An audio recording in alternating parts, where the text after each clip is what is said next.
नमस्कार सर, आपका स्वागत है हमारे चैनल में। नमस्कार कल्पना जी। सभी दर्शकों को मेरा प्रणाम। एस्ट्रो पाठशाला को मेरा प्रणाम। आप सभी को मेरा प्रणाम।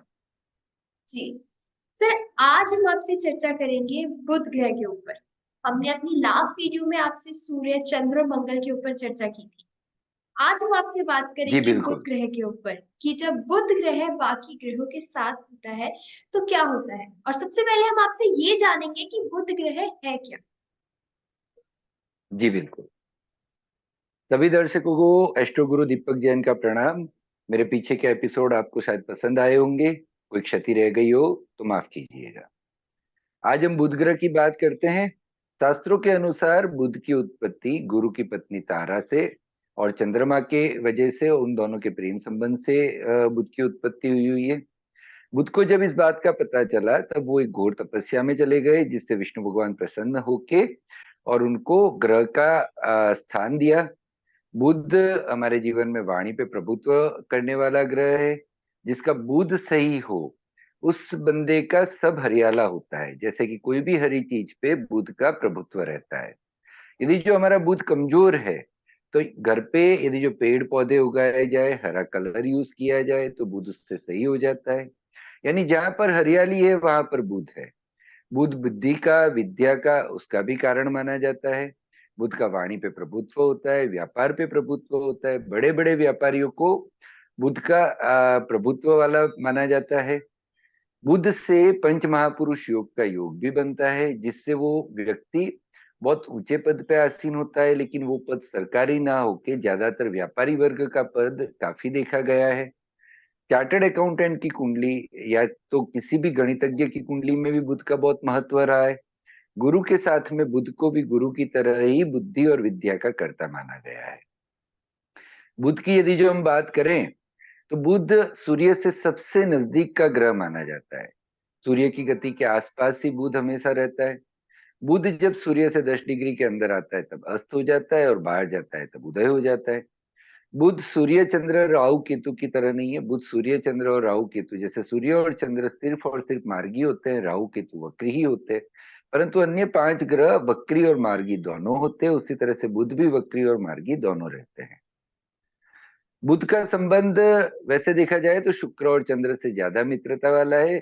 राहु बाकी अन्य ग्रहों से तटस्थ माना गया है, परंतु उसके विपरीत प्रवृत्ति वाले ग्रहों के साथ वो सही असर नहीं देता है। मेष लग्न में बुध की उत्पत्ति, मंगल के घर में पृथ्वी के तत्व, अग्नि के तत्व में बुध की उत्पत्ति।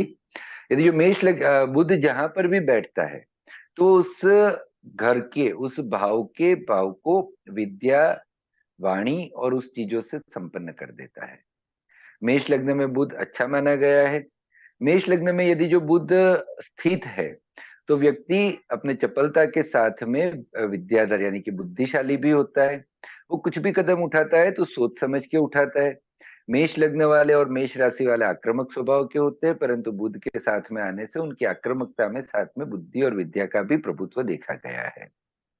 वैसे आक्रामक स्वभाव के साथ में यदि जो बुध मिलता है तो उनके वाणी के ऊपर प्रभुत्व भी देखा जाता है। दूसरे स्थान में शुक्र के स्थान में बुध काफी अच्छा गिना जाता है। शुक्र के स्थान में यदि जो बुध रहता है तो वो व्यक्ति काफी मीठी और मधुर वाणी बोलने वाला होता है। एक अच्छा वक्ता कहा जाता है। वृषभ राशि में बुध और वृषभ लग्न में बुध हो वो व्यक्ति व्याख्यान करता भी कहा जाता है। एक पूरे समूह को अपने वाणी से संबोधन करने वाला भी बोला जाता है। उसका वाणी पे पूर्ण प्रभाव होने से उसको पता होता है किस व्यक्ति के साथ कैसे बात करनी है, कैसे नहीं करनी है। मिथुन लग्न में बुध, मिथुन राशि में बुध, लग्न या राशि में बुध हो तो व्यक्ति काफी प्रभावशाली होता है। वो अपनी वाक्र शक्ति से, वक्तृत्व शक्ति से हर एक बंदे को अपनी ओर खींच लेने में सक्षम होता है।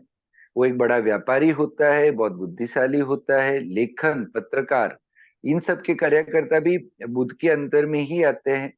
यदि जो बुध जिसका सही है तो व्यक्ति बहुत अच्छा एक लेखक बन सकता है, बहुत अच्छा एक पत्रकार बन सकता है और अपनी बुद्धि से, अपने लेखन शक्ति से और अपने पत्रकारित्व से वो सभी समाज, सभी समूह को अपनी ओर आकृष्ट भी कर सकता है। चतुर्थ में चंद्र के घर का बुध सही नहीं माना गया है। बुध चतुर्थ में चंद्र के घर का बुध काफी अच्छा माना गया है, सही नहीं माना गया है, उसमें मैं थोड़ा सा गलत था, काफी अच्छा माना गया है।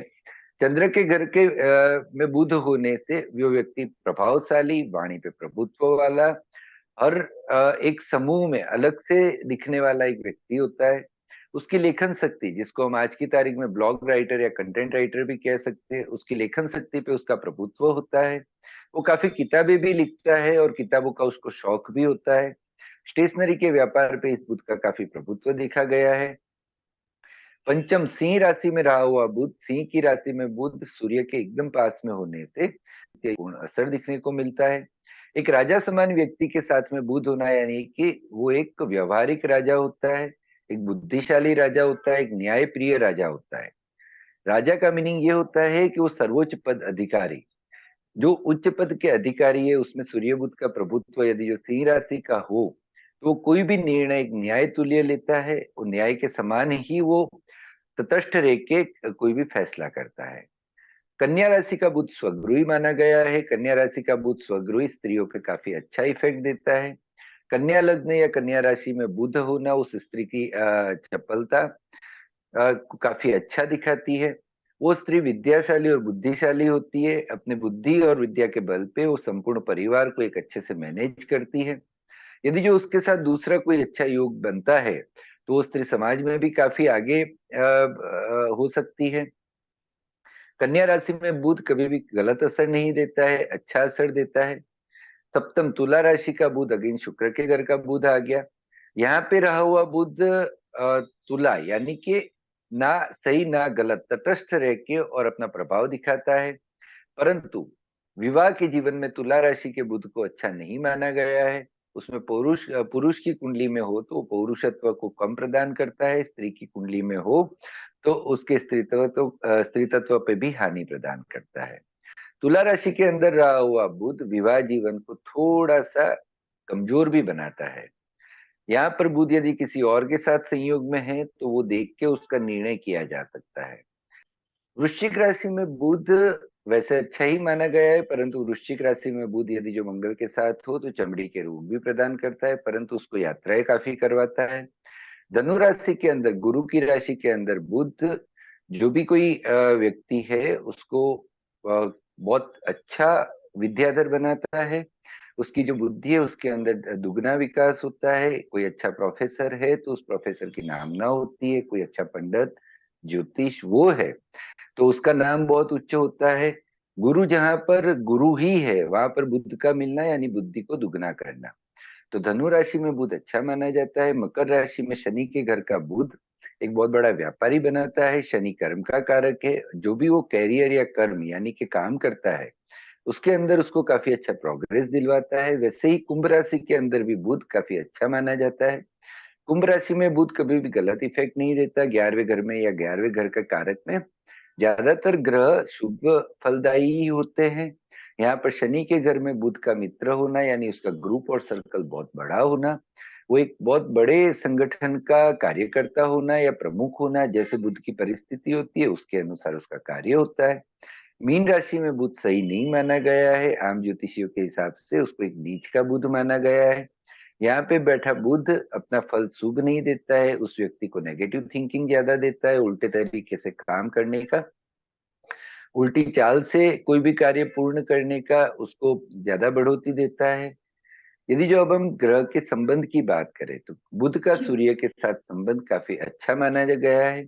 सूर्य बुध एक आदित्य योग बनाता है, परंतु जब बुध अस्त होता है तो उस आदित्य योग का पूर्ण फल कभी नहीं माना गया है। सूर्य और बुध आदित्य योग जिसका पूर्ण है उस व्यक्ति को दूसरे ग्रहों की युति गलत होने खराब होने के बावजूद भी उसको हर कदम पे आगे बढ़ाता है, संघर्ष से बाहर निकालता है, अच्छी धन संपदा देता है और अच्छा मान मर्तबा और इज्जत भी देता है।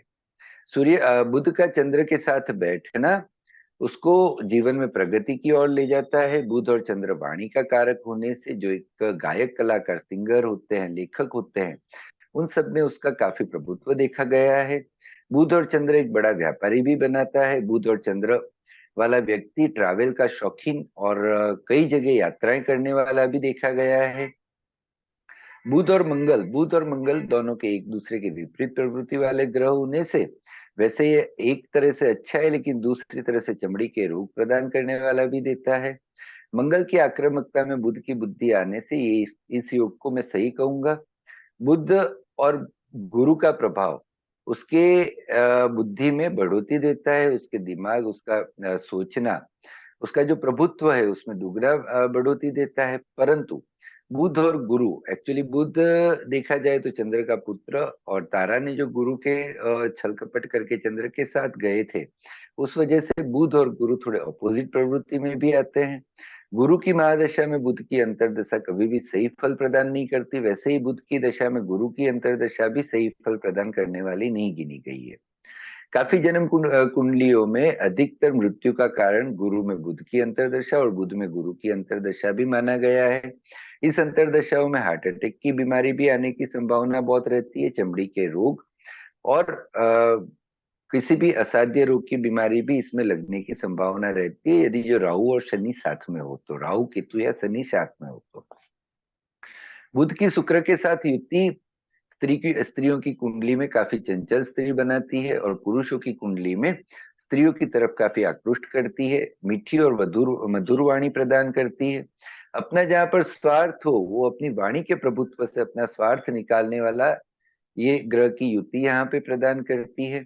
मनुष्य चाहे कैसा भी हो, लेकिन यदि जो उसको उसका काम किसी से भी निकलवाना हो तो बुध और शुक्र की युति वाला बंदा अपनी वाणी के प्रभुत्व से अपना काम कैसे भी निकालना बहुत अच्छे से जानता है।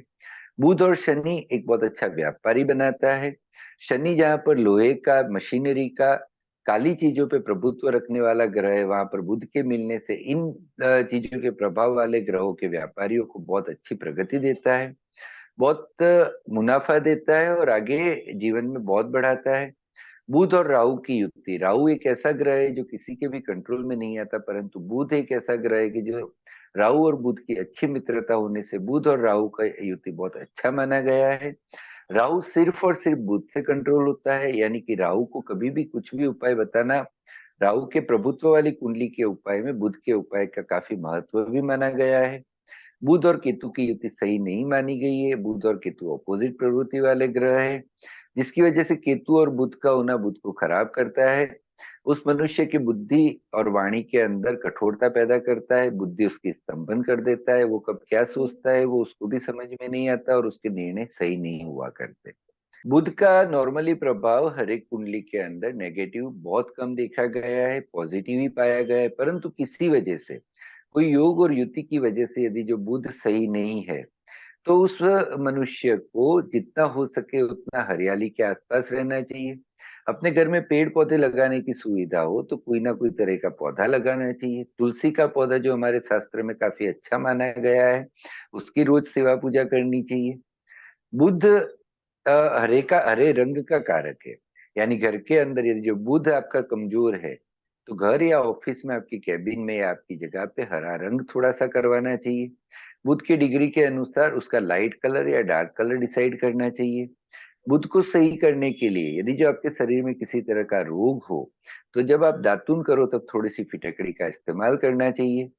बुध को सही करने के लिए सबसे अच्छा उपाय है कि यदि जो आपके घर में बहन या बेटी की शादी हो तो कन्यादान करना काफी शुभ रहता है, उस कन्यादान में आपका योगदान होना चाहिए। आप वहां पर हवन में साथ में बैठ के और कन्यादान आप करवाएं तो बुध की कैसी भी परिस्थिति हो उसको सही किया जा सकता है। इतना करने से और उसके अलावा दैनिक उपाय में देखा जाए तो हरे मूंग पे बुध का अधिकार है। हरे मूंग का दान करना, गायों को खिलाना या मंदिर में चढ़ाना, हरे मूंग का दान बहुत अच्छा रहता है, बुध की कैसी भी खराब अवस्था को सही कर देता है। इवन बुध जब सूर्य के साथ ज्यादातर अस्त में रहता है और अस्त प्रवृत्ति के अंदर बुध अपना पूर्ण प्रभाव नहीं दिखा पाता, तब हरे मूंग का दान उसमें बुध की बुद्धि में विकास करता है और बुध के अशुभताओं को दूर करता है। जी सर, धन्यवाद सर आपका। आपने हमारे दर्शकों को बुध के बारे में इतनी अच्छी जानकारी दी, साथ ही साथ आपने कुछ उपाय भी बताए हैं जिससे बुध को हम सही कर सकते हैं, उससे अच्छे रिजल्ट्स ले सकते हैं। इसके लिए मैं आपका बहुत बहुत धन्यवाद करती हूँ। धन्यवाद कल्पना जी, आपका एस्ट्रो पाठशाला का खूब खूब धन्यवाद। सभी दर्शकों को मेरा प्रणाम। यदि जो आपको हमारा वीडियो पसंद आया हो तो इसको लाइक कीजिए और एस्ट्रो पाठशाला की और मेरी जो भी यूट्यूब चैनल है उसको सब्सक्राइब कीजिए। आप सभी को एक बार फिर धन्यवाद। धन्यवाद कल्पना जी। जी sir, thank you so much sir. हाँ जी।